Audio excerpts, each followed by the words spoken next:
Hi friends, welcome to my channel. இன்றைக்கி நம்ம சேனலில் லஞ்ச் ரெசிபி தாங்க போட்டிருக்கேன். அதுக்கு சூப்பரான ஒரு சாம்பார் சாதங்க எப்படி செய்கிறதுன்னு வாங்க. குக்கரில் தான் செஞ்சுருக்கேன். எப்படி செய்கிறதுன்னு வீடியோவில் பார்ப்போம்.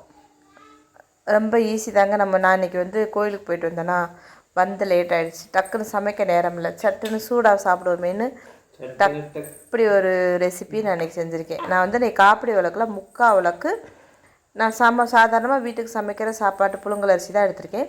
1/4 விளக்குக்கு கொஞ்சம் கூட நான் துவரம்பருப்பு எடுத்துக்கிறேன்.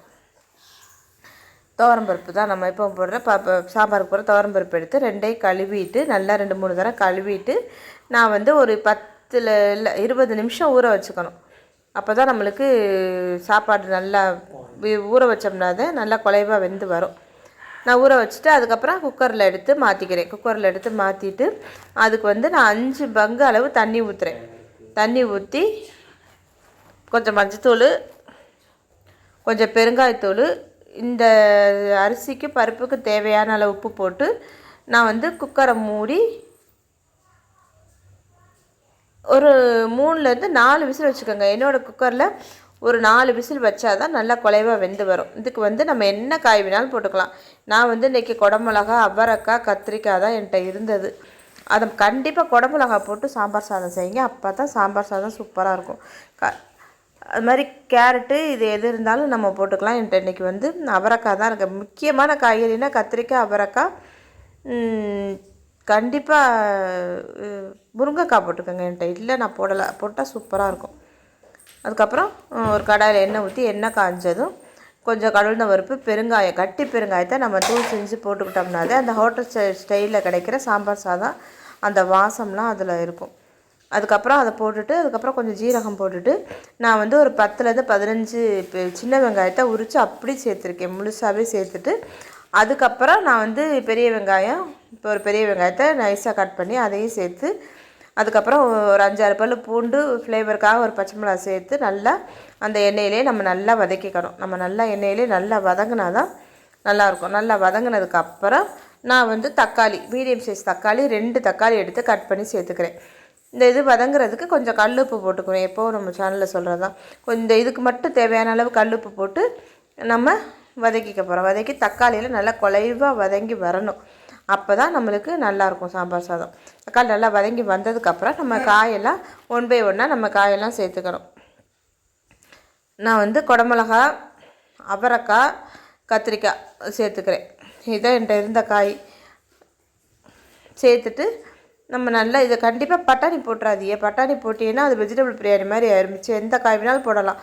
முள்ளங்கி இருந்தால் முள்ளங்கி போடலாம், சவுச்சவ் போடலாம், பீன்ஸ் போடலாம், கேரட் போடலாம், உருளைக்கிழங்கு போடலாம்.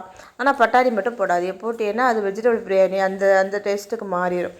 இந்த காயெல்லாம் போட்டுட்டு நல்லா வதக்கணும். நல்லா வதங்கினதுக்கப்புறம் நம்ம இதில் கொஞ்சம் மசாலா ஐட்டம் சேர்த்துக்கலாம். சாம்பார் தூள் நீங்கள் அரைச்சி வச்சுருந்தீங்கன்னா வீட்டில் அதை ஒரு 3 ஸ்பூன் அளவு, 3லேருந்து 3.5 ஸ்பூன் அளவு போட்டுக்கோங்க. நான் சாம்பார் தூள் எதுவும் கிடையாது. நான் எப்பவும் போல் சாம்பார் போடுற மாதிரி வீட்டில் அரைச்ச மிளகாத்தூள், மல்லித்தூள் தான் வச்சுருக்கேன். அந்த மிளகாத்தூளில் 1.5 ஸ்பூனு போட்டுட்டு மல்லித்தூள் ஒரு ஸ்பூன், சின்ன ஸ்பூனில் 1 ஸ்பூன் போட்டிருக்கேன். காரம் இதுவே நம்மளுக்கு கரெக்டாக இருக்கும். இல்லை உங்கள் மிளகாத்தூள் காரம் எப்படி இருக்கோ அதுக்கு தகுந்த மாதிரி அளவுகளை கொஞ்சம் கூட்டி குறைச்சி சேர்த்துக்கோங்க. போட்டுட்டு அதையும் ஒரு எண்ணெயிலே நம்ம அந்த இதிலே மிக்ஸ் பண்ணி ஒரு 1லேருந்து 2 நிமிஷம் நல்லா வதக்கிட்டோம்னா அதனோட பச்சை வாசனையெல்லாம் போயிடும். அதுக்கப்புறம் இதுலேயும் ஒரு 4-5 டம்ளர் 4-5 பங்கு தண்ணி ஊற்றிக்கிறேன். 4-5 டம்ளர் ஊற்றினா போதும். ஊற்றி நல்லா அந்த காய் நம்ம இதுக்கு தேவையான அளவுக்கு நம்ம முதலே போட்டிருக்கோம். நல்லா கொதிக்க விடணும். காயெல்லாம் நல்லா கொதித்து வந்ததுக்கப்புறம் நல்லா வெந்துடும். வெந்ததுக்கப்புறம் நம்ம இந்த புளி கரைசலையும் அதில் சேர்த்துக்கணும். புளியை கரைச்சி நான் புளி தக்காளிக்கு தகுந்த மாதிரி ஒரு சிறிய நெல்லிக்காய் சைஸ் அளவு தான் புளி எடுத்திருக்கேன்.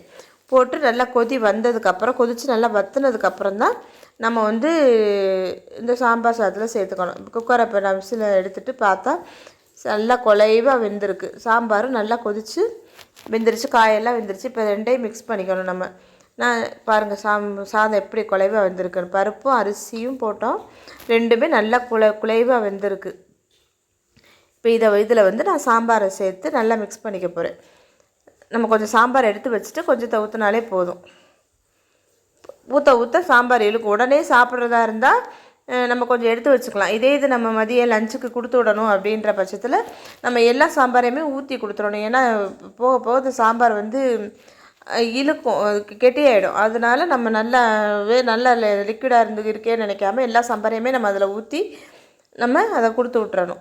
அப்போ தான் கொஞ்சம் சாப்பிடும்போது ரொம்ப கொஞ்சம் குலைவாகவும் கொஞ்சம் சாம்பார் சாதம் மாதிரி இருக்கும். இல்லைன்னா ரொம்ப திக்காகிடும்.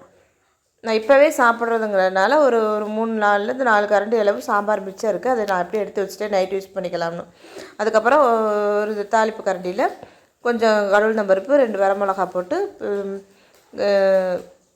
முந்திரி பருப்பு, கருவேப்பிலை, ஒரு கொத்து கருவேப்பிலை போட்டு அதையும் தாளித்து கொட்டிட்டு நல்லா மிக்ஸ் பண்ணிக்கணும். அவ்வளோதாங்க. உப்பு போதுமா என்னென்னு பார்த்துட்டு கடைசியில் மல்லித்தலை தூவி நம்ம எனக்கு ஃப்ரெஷ்ஷான மல்லித்தலை தூவிக்கங்க. என்கிட்ட கொஞ்சம் காஞ்சி போன மல்லித்தலை தான் இருந்தது. ஃப்ரெஷ்ஷான மல்லித்தலை தூவி நம்ம இறக்கிற வேண்டியதுதான். சூப்பராக இருக்குங்க. இதுக்கு வேறு எந்த சைடிஷுமே தேவையே இல்லை. நம்ம வத்தல், கொத்தவரங்காய் வத்தலோ இல்லை மிளகாய் வத்தல், இந்த மாதிரி கலர் வத்தல், அப்பளம் இந்த மாதிரி வச்சு சாப்பிட்டாலே இது சூப்பராக இருக்கும். ட்ரை பண்ணி பாருங்கள். ட்ரை பண்ணி பார்த்துட்டு இதே மாதிரி சாம்பார் சாதம் இதே குவான்டிட்டியில் செஞ்சு பார்த்துட்டு எப்படி இருக்குன்னு எனக்கு மறக்காமல் கமெண்ட் செக்ஷனில் சொல்லுங்கள். அடுத்த வீடியோவில் சந்திப்போம்.